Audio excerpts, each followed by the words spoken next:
On today's video, we're going over the top 7 things you need to know before moving to Middletown, New Jersey. We're going to cover a few things like the location, commutability to New York City, school system, shopping, dining, and a few others as well. Before we get started, if this is your first time to the channel, my name is Steve McCutcheon, and I'm a realtor with Berkshire Hathaway.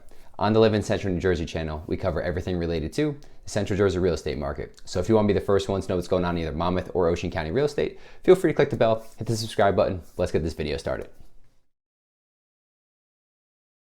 Kicking us off with the very first point, that's going to be the location. So Middletown is located in the northern part of Monmouth County, and it's made up of quite a few different sections. Most notably is going to be Lincroft, North Middletown, Port Monmouth, Belford, and even Sandy Hook, which even though it's not attached to land.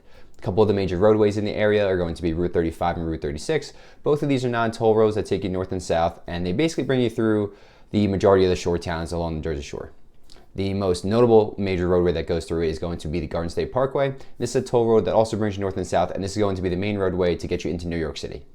Middletown is a pretty big area for a lot of people that work in New York City to also live in. One of the main ways you can get there, like I just mentioned, is driving yourself up to Garden State Parkway. That'll take you roughly, I'd say about an hour 15 to an hour and a half, depending on traffic, also what part of New York you're going to as well. Then you could take the train in, the Middletown train station. You're probably looking at about, again, an hour 15, roughly, give or take, into Port Authority. And then last but not least, you'll also have the ferry as another option. The ferry will probably be the quickest.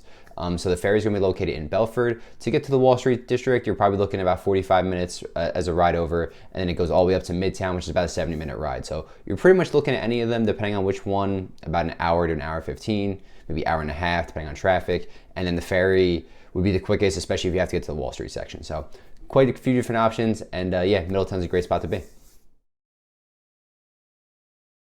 Coming into point number 2, and that's going to be the demographics of Middletown. It comes in roughly just under 59 square miles, making it the second largest municipality in Monmouth County, right behind Howell. There's roughly 61,000 residents making up the population in Middletown, and a median household income of $122,000. According to NeighborhoodScout.com, Middletown is safer than 75% of cities across the entire U.S., making it a great place to raise a family, and the median sales price for a home in 2023 was $600,000.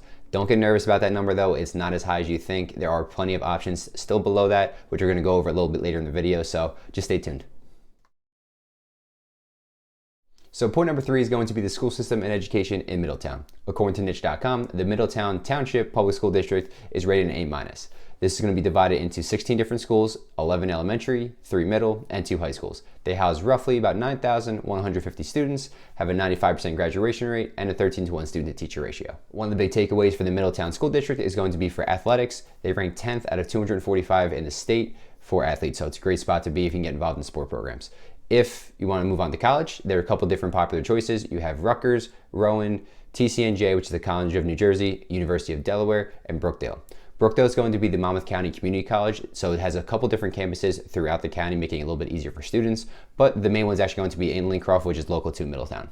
If you're looking for a private option for schooling, Christian Brothers Academy is located right next door to Brookdale. This is an all-boys high school for grades 9 through 12, and they're also known for their athletic program as well. A lot of the kids that go to CBA will attend the 4 sports programs specifically, and they rank 10th out of 521 high schools in the state.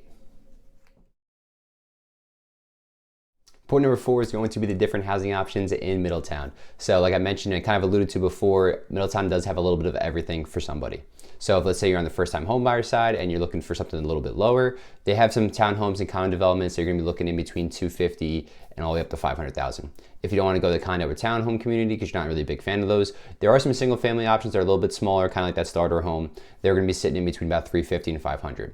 Once you're ready to upgrade because you're getting that bigger family, you'll have single-family homes in between $500,000 and about $1 million. Those are pretty typical. I would say, like when you have that upper price range, like I mentioned before, the average home was about $600,000. This is where that's coming from, like that price range.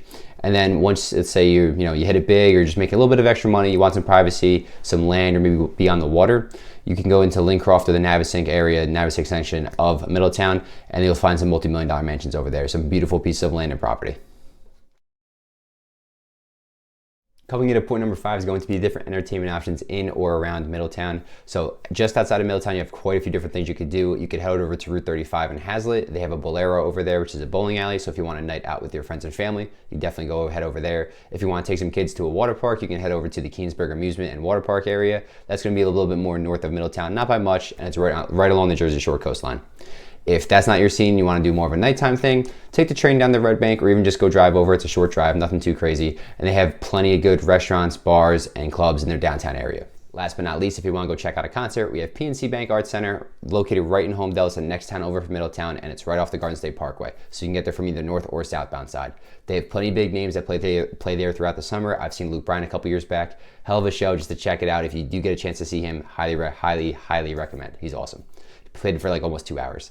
Then their 2024 lineup so far this year is going to be Jason Aldean, Creed, New Kids on the Block, and a few others. They will announce more concerts as you get a little bit closer. I'm making this video in January, so it's not all set out yet.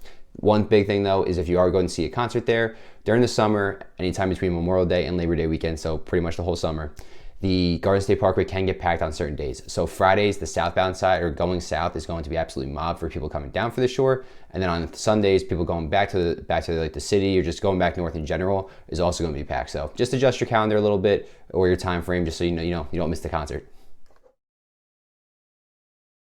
Point number 6 is going to be the different shopping and dining options in Middletown. So as you can see from the photo popping up, we're going to have everything located pretty much right down that Route 35 section. They're going to have different department stores, shopping centers, plazas, all that kind of stuff. Mostly like those big main stores like Target or Target, some people like to call it. Kohl's, Costco's over there. I think that's technically in Howell though, or not Howell, I'm sorry, Hazlitt right over there. And then if you're looking on the food store side, you got in Middletown, you have ShopRite. They actually just went across the street from their old location, built a completely new one, probably within the last year and a half or so, and it's absolutely beautiful in there. It was a much needed renovation. Last but not least, on the food store side is going to be Lavodi's. They're opening up a few different locations throughout Monmouth County now, but it's a family-owned Italian gourmet deli. They have a full bakery, produce section, Italian meats, and then, of course, the fresh mozzarella. It is delicious, and it's always a big hit at my family parties. Definitely recommend checking it out and trying the mozzarella. Moving on to the restaurant side of things, if you want a little bit more of an elevated experience, I would definitely recommend heading over to Red Bank, which is just right next door. You can take the train in, like I mentioned before, or just drive yourself. You have B2 Bar and Bistro. They are like an American-style pub menu, really good. That's not necessarily in the downtown area, but it's a little bit off the strip. Then you head in a little bit more downtown, you can go check out Char Steakhouse. Been there before. It's definitely a little pricey, but one of the best steaks I've ever had as well. Two people can run you a little bit, especially if you're ordering some appetizers, maybe in dessert as well. But the price, it don't matter at that point. It's really, really good. And then last but not least, you can check out like Toki Japanese and sushi restaurant, just to kind of name a few out there in different varieties. Point number 7 is going to be the different parks and rec in Middletown. So being such a big town, as I mentioned before, Middletown does have a lot of parks that they take care of, but I can't just sit here and name them all. There's close to almost 50 of them, so I can link the description down low. But if you just go on their website, it'll list out all the parks for you in your area and then what you can check out. Most of them, though, are going to have some type of variation of either just walking trails, so you can go just enjoy nature, get a little bit of exercise in, that kind of stuff, or go to ones with more the athletic side of things where they have the basketball courts, tennis courts, soccer fields, and all that kind of stuff. So, but yeah, definitely recommend checking out the different parks and recs in Middletown. Thanks so much for watching the video, guys. I really hope you enjoyed it and got a little bit of value and knowledge on what living in Middletown is really about. If you're looking to move to the Middletown area, feel free to reach out to me. All my contact information is down below in the comments and the description. Whether you're 1 month, 3 months, 6 months, or even a year out, it doesn't matter to me. Let's just get you on the right path towards your real estate goals. If you're looking to move to a different part of Central Jersey, check out these 2 videos popping up here, and hopefully they might be able to help you out too. Have a great day.